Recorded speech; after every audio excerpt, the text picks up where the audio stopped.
Hello and welcome to Teacher Needs a Drink podcast. I'm Elvis, your host. I'm here to let you know that this is a not safe for work podcast. If you have small beings, creatures in the room, get them out. We use language they might not like to hear, or you might not want them to hear. Anyway, we are teachers who are at the end of the week. We love our jobs, but we want to keep them, so we're using pseudonyms, hence the Elvis. If you'd like to help support Teacher Needs a Drink podcast, you can join us on Patreon for as little as $5. You get access to lost episodes, interviews, special bonus episodes, as well as extra contact with us and Teacher Needs a Drink swag. Also, we'd like to let you know that Teacher Needs a Drink podcast is sponsored proudly by Ludlam Dramatics. If you teach theater or know a theater teacher in your building, send them to ludlamdramatics.com. They have all kinds of theater resources, including a biographical poster on Lin-Manuel Miranda. Anyway, if you have a story you'd like to share with Teacher Needs a Drink podcast, you can tag us on Instagram or Facebook or through the contact page of our website, teacherneedsadrinkpodcast.com. Also, we're wrapping all this stuff up. If you really want to help us out and don't want to spend money at Ludlam Dramatics or Patreon, you can just help spread the word. The easiest way you can do that is subscribe and then find one person in your building and tell them something you've learned from Teacher Needs a Drink podcast. Tell them just one thing you heard, like, oh, Elvis said something so crazy, or that sparkles, or whatever it is.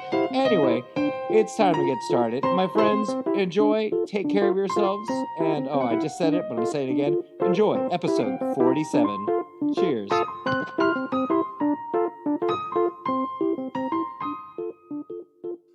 Little small dick energy, bless his heart. I bet it's 3 inches hard. Little small dick energy heart. I bet it's 3 inches hard, bless him. Oh. Damn it, man. Welcome to Teacher Needs a Drink podcast. I am Elvis, your host, and I absolutely did not space out for a minute there. So, with me today, I have Miss Sparkles. Hey, y'all. And also with us today, Mr. Turd Ferguson. I'm going to quote Mel Brooks on this one. I've been accused of vulgarity, and I say that's bullshit. And also, we have Miss Shirley Temper. You are not a beautiful and unique snowflake. You are the same decaying organic matter as everyone else, and we are all part of the same compost pile. Oh. Well, Damn. we're all in a great mood. Welcome back. So, this week's been just a lot.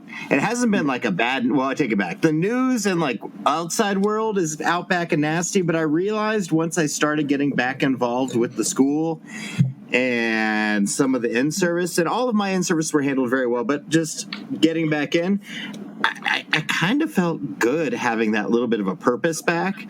I was like, So I went from doing nothing to actually doing it. Okay, this isn't crazy. The plan with the school I'm at's good. I'm in a really good mood. I also just got like an amazing good news email like right in the middle of like before we started. So life's kind of good at the moment. I'm kind of excited now. But what's going on with you guys? Mr. Turd Ferguson, how are you doing this week? Hey, I'm doing great. I actually got 2 days with kids through Zoom, and I want to say that the first day was a little bit on the rough side, but the second day was a little bit better. As a matter of fact, I'm just going to say, like, the rough part wasn't anything to do with the kids. It was just trying to figure out how to balance certain things, like with the Zoom and then this app and then this app, and putting it all in and make certain that it moves slowly and flows well, because the kids were learning new systems, and I was just like, okay, let's do this, let's do that, and boom. But I'm not going to complain too much because I got to see kids. They're excited about my class, and life is good right now. So boom. That's good. I'm glad to hear that. Miss Shirley, how are you doing? I'm okay. I still have 2 more weeks of professional development. Holy shit. I know. I'm not mad at it. Everything is being done through Zoom, and when we do have to meet, like we had to meet in person, even though it could have been a Zoom. But we went in the auditorium, and everyone's social distanced and wore masks, and we did it by department, like in small groups. So I felt safe, which is nice. But I'm the same as you, Elvis. I've been surprisingly in a much better headspace since I've had a little bit of routine, been able to get up and do my makeup, and I love doing that, and I love getting all dressed up. I've been wearing full dresses and heels like a crazy person just because it's been like 5 months since I could wear real clothes. So I'm like trying to cram it all into, who does that? A crazy person. Yeah. And I've started making a lot more TikToks since I've had my whole classroom to myself for a little while. And I made some professional development TikToks. And so my district thinks I'm very funny. Oh, you're a superstar now. I have 2 likes on Twitter. Look at you. Miss Sparkles, how are you doing this week? I'm pretty good. It's been a wild ride this week only because of the construction. So as you all know, my school has some construction going on, which has prevented us from going back into the school. So today we had a meeting about like, here's how you have to enter the building next week. And like, we all have assigned doors and whatever. But like my internet went down for a hot second. So I had to text my principal and be like, hey, I might need to come up and work in my room. And she was like, that's okay. Just don't tell anybody. It's a secret. Then of course, the second I got ready to leave, my internet freaking came back on. So I was like, JK girl, JK. Just kidding. But it's been good. I am looking forward to like working in the building because I think I'm an adult with ADHD inattentive type who was never diagnosed as a child because I was really good at school. And so nobody was ever thought like, oh, this one's got a problem. But I've discovered as I sit in my house trying to work that I cannot pay attention, that I really struggle with my concentration, like on anything, on TV, on reading a book, on embroidering, on playing with the dogs. Like I can't focus on it. So I think being back at work will help me get my brain in the right headspace to do my job. Since most of us are, if we're not teaching already, are doing some kind of in-service, I'm curious about your personal experiences so far with social distancing in schools or with the students or with masks or how that's gone. For me personally, it's been really, really good and supportive. However, like the few schools I'm working at are very, very tiny. And so it's really easy to get 7 or 8 people in a room 6 feet apart and wearing a mask.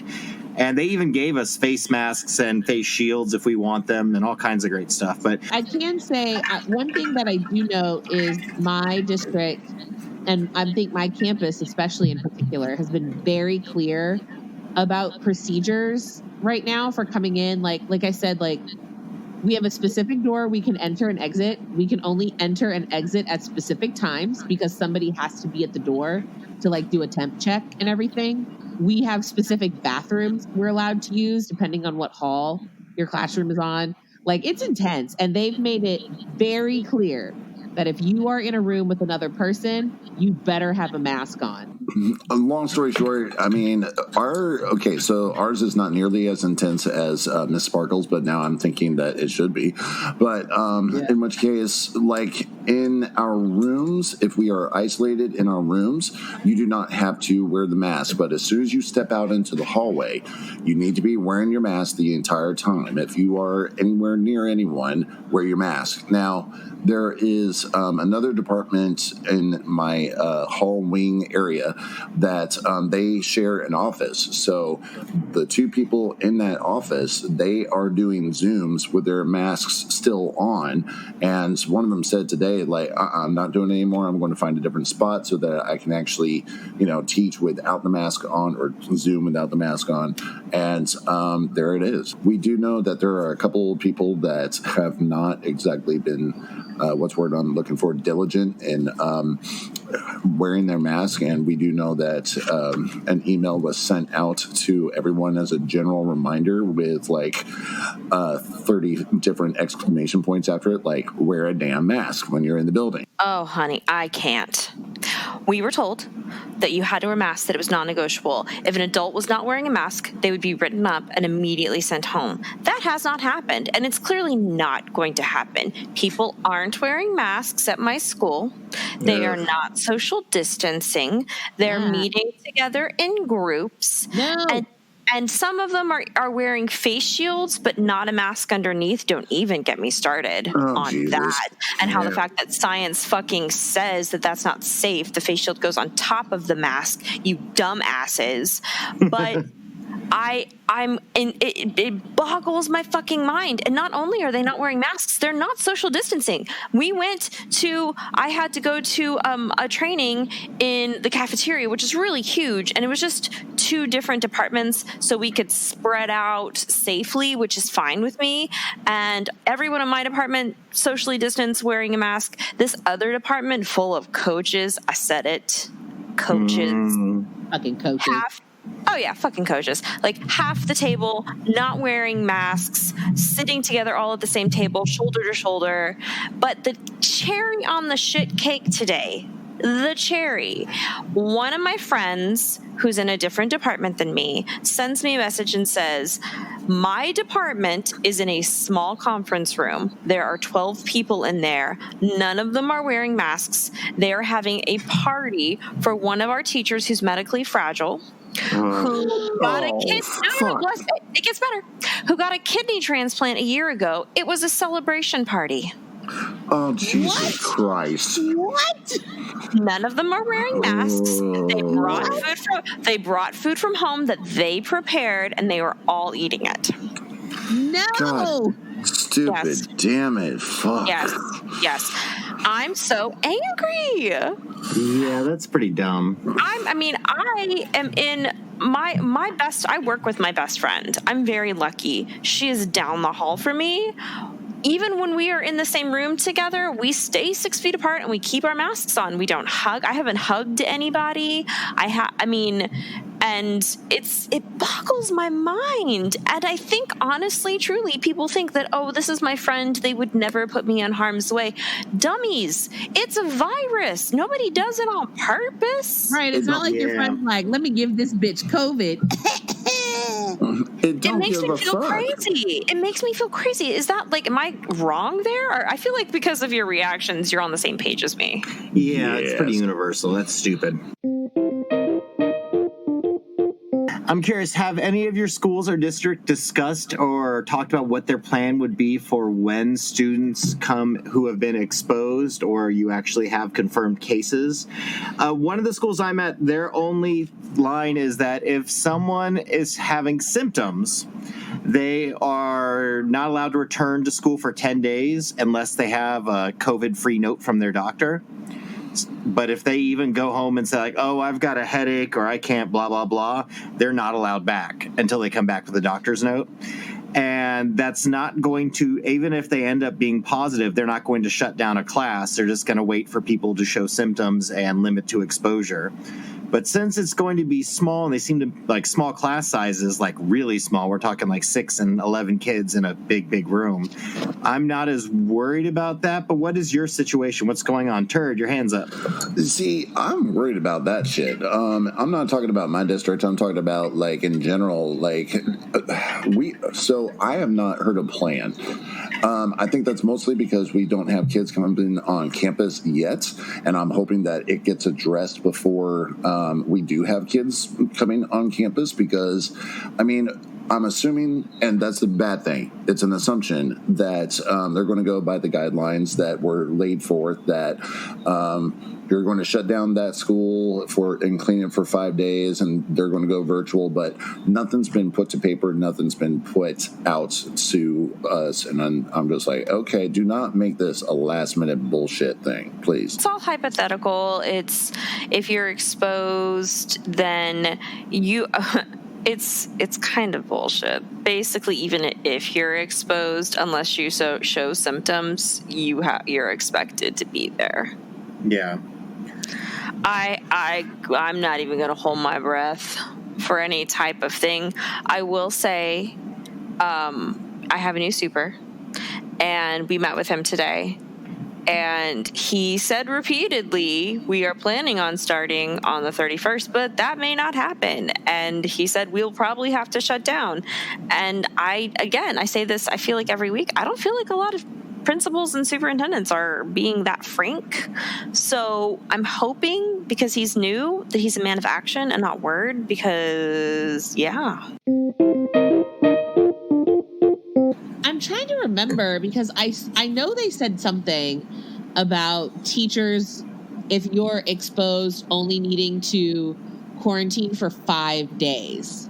Unless only 5? Yes. Fuck? Right. And part of it, yeah, I know. Part of it is that our district is hewing to the CDC definition of exposure, which is very specific. So it's like, you are less than 6 feet apart for 15 minutes with no face masks, or you got secretions like on you, like they coughed on you and you got spit on you or something like that. And that is what I think the CDC is considering like long-term exposure or whatever they call it. But that is the only way we're going to quarantine as of right now. Now, I will say, my district has been changing something almost every day. So I imagine the first actual positive COVID case we have in a building will lead to some changes. Because we've actually been really lucky. As far as I know, there haven't been because our bands have been up there rehearsing. They stay 10 feet apart. They rehearse outside and all of that. But when they come in the buildings to get their instruments and whatever, they get all their checks and what have you. And I don't think any of our schools have had to shut down this summer like some surrounding districts have. They've been super, super strict. Basically they told all the directors, hey, if you've got kids coming up to school, you need to take their temperature while they are still in their car, because if their parents drop them off and they have a fever, that parent must come back and get them. You cannot let them in the building. So they're standing out there taking temperatures at the curb before kids can even come inside. When the inevitable happens, because I feel like in every school, no matter how diligent they are, COVID's gonna come into your building. Yeah, it's coming no matter what. Yes. As diligent as everybody is being. Well, I don't want to say everybody. Georgia. I see you, Georgia, and I feel for you, Georgia teachers. But when COVID inevitably makes it into our schools, I do think that my district is going to be like, oh shit. Oh, we weren't actually expecting this. Fuck. Okay. Just kidding. Change of plans. Ah! And there's going to be a panic with a chicken with the head that's been cut off. And then they're going to figure their shit out. So this one is about our world's favorite Miss Carol Baskins. This is from Salon.com and written by Mr. Roger Sullenberger. It's titled, Stop Hiding. Betsy Devos accused of holing up in her mansion as she pushes for schools to reopen. Yeah, fuck that bitch. Here we go. Yeah. As school systems across the country reckon with the innumerable challenges of reopening amid the pressures of a resurgent coronavirus pandemic, Secretary of Education Betsy Devos has reportedly isolated herself within her expansive Michigan estate. At the same time, public attitudes about reopening have soured as schools experimenting with in-person learning report nearly immediate outbreaks of COVID-19. Yep. In a recent Politico poll, almost 60% of Americans rejected fully in-person learning. That figure rose from 53% in July when DeVos compared the risk of returning to school with riding a rocket ship in space in a phone call with governors. As DeVos has apparently distanced herself from population centers while the pandemic affects new parts of the country, she has simultaneously pushed for the nation's public schools to put teachers and students back in the classroom full time. This DeVos' hardline advocacy, which flouts both the warnings from public health officials and medical data, drew fierce criticism from everyone before she disappeared into her summer home. A spokesperson for the Department of Education rejected the report of DeVos' isolation. It's simply not true, the spokesperson told Salon. Secretary DeVos has held 9 roundtables, 4 briefings, and 30 calls with governors. She's provided 7 major flexibilities and taken 5 steps to protect students' rights to wear masks. But NBC News reported Tuesday it could not find any records at all of a significant number of public events held by DeVos with public school officials. In other words, they're lying. No Dubbed shit. the McMansion from Hell by BuzzFeed, the Education Secretary's 22,000 square foot estate on the shore of Lake Makatawa commands a 24-hour taxpayer-funded security detail courtesy of the U.S. Marshals Service when she is there. So, ladies and gentlemen, our leader of education, Betsy DeVos, hiding in her mansion on the lake and not doing a damn thing to help or say or do any kind of leadership role whatsoever. And my God, these districts need good leadership. They don't really need her leadership, which seems to be the kids don't have to wear masks, but you get in there. But my God, thoughts? Somebody, let me pull up the app. Anyone? Turd, what you got? I mean, are you really that surprised that she's holed up and just playing chicken shit? She's never been in any public education institution ever, and she doesn't hold any kind of degree or anything to show that she has knowledge in the area that she is has oversight in, and we're going to wait on her to make a decision. No, I'm just like, even if she did come over and say, hey, we're going to do this, I'm just going to like, yeah, good luck with that. Fuck that.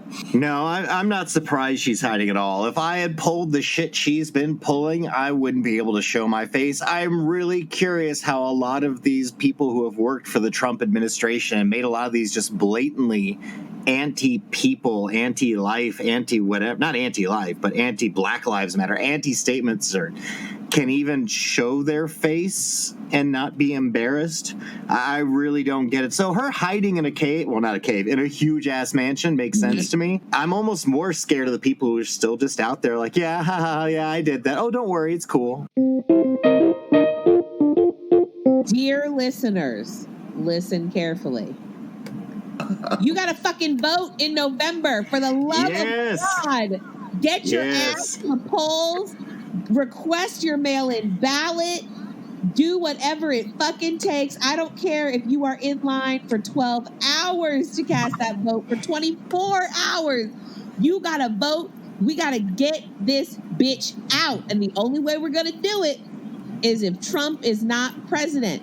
You say it again. You say it again. All right, so this is from Reddit, posted by Burning Daylight 89. Where are all the fidget spinners when we need them? Parents complaining about not being able to handle their kids at home during virtual learning are the same parents who chewed out teachers back in 2016 when their child's fidget spinner was taken away because, according to them, it did in fact help their child focus and was not at all a distraction to their child and the entire class.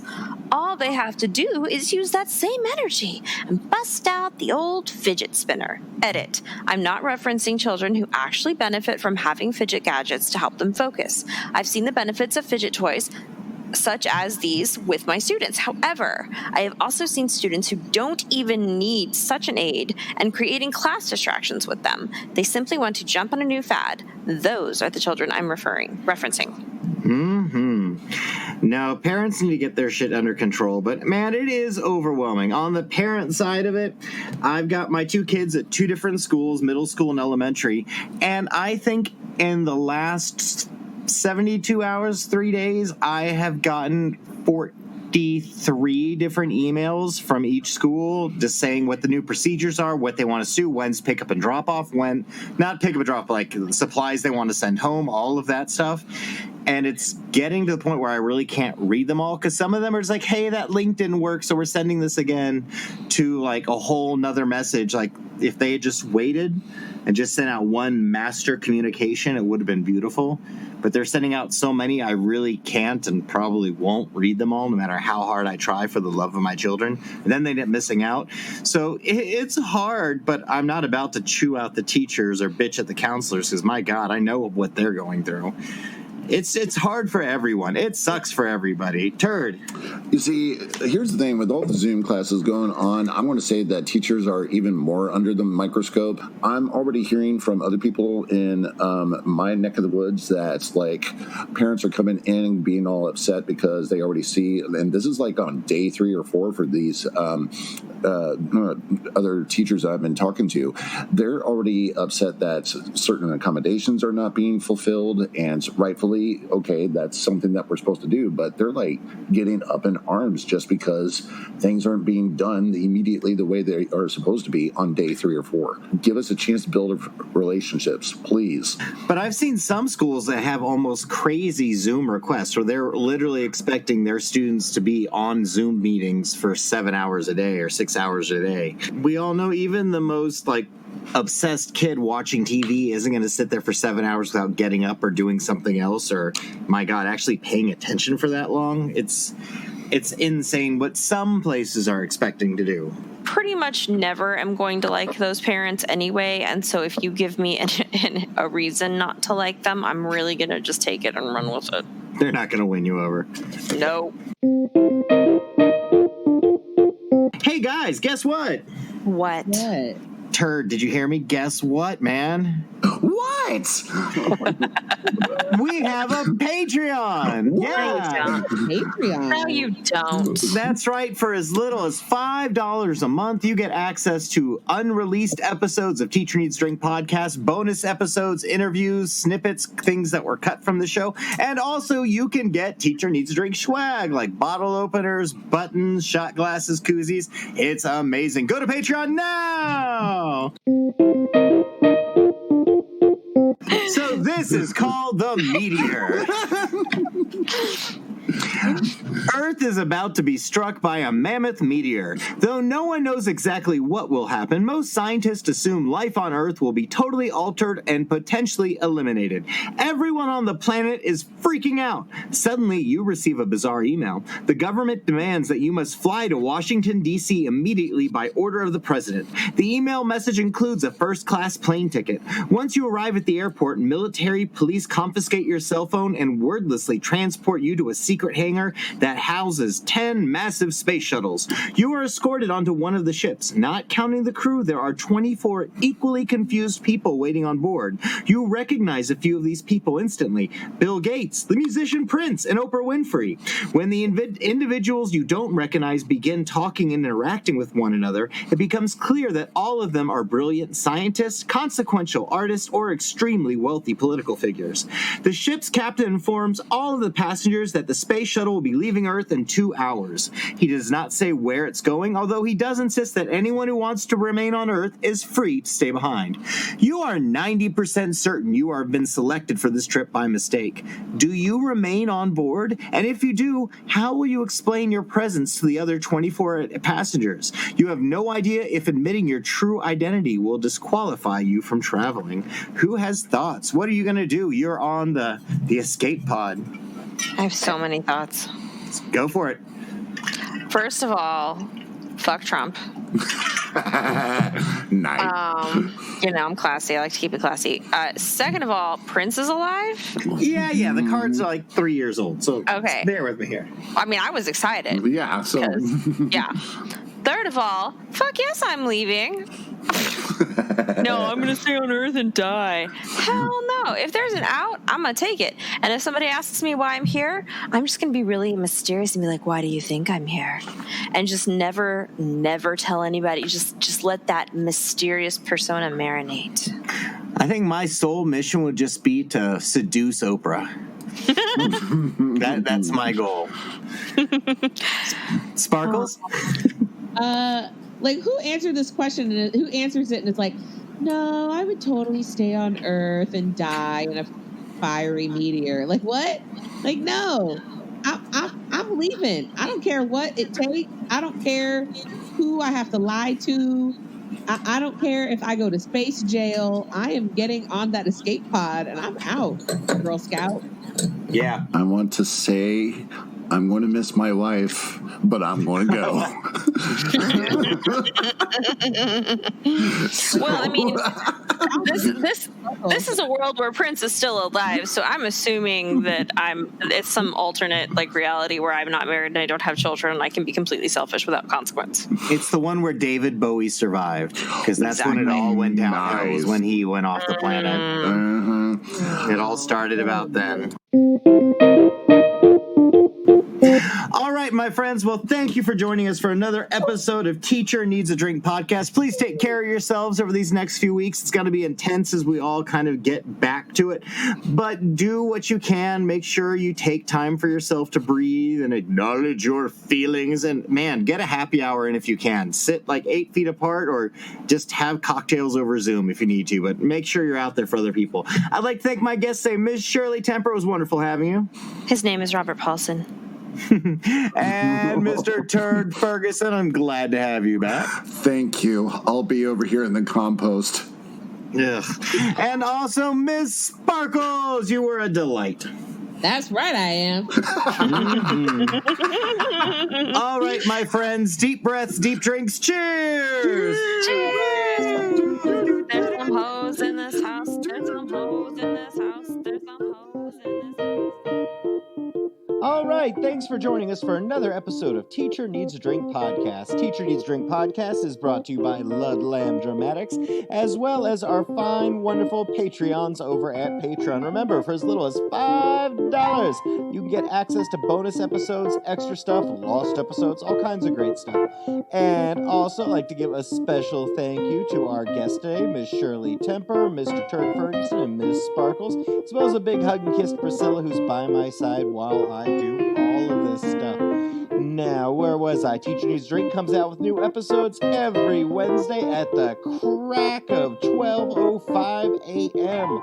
And that's really all I got. My friends, please take care of yourselves. Deep drinks, get sleep, rest, adjust your angles for Zoom so you don't got like 5 chins going on. Take care of yourselves. Anyway, cheers, my friends. Bye.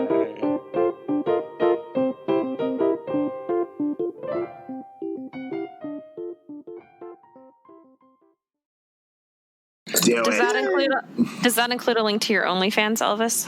Shh. It's just feet stuff. It's very classy. OnlyFans/Little Elvis. It's little. Bless his little heart. You started that.